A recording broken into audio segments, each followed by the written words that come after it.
اللي هقوله دلوقتي جاي يسير بيه الجدل.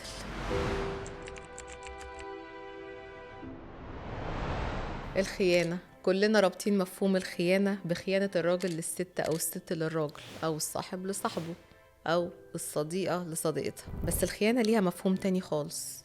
الخيانة حاجة جوانا لازم نرضى بيها ولازم نقبلها، لأن احنا كلنا خاينين، مفيش واحد خاين وواحد لأ.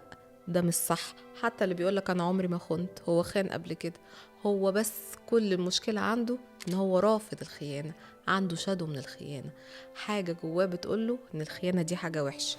طول ما أنت بتقول إن الخيانة حاجة وحشة، كل الناس الخاينة هتلاقيها جت قدامك. لازم تقبل الخيانة ولازم تقبل إن أنت إنسان خاين، لأن ده طبيعي.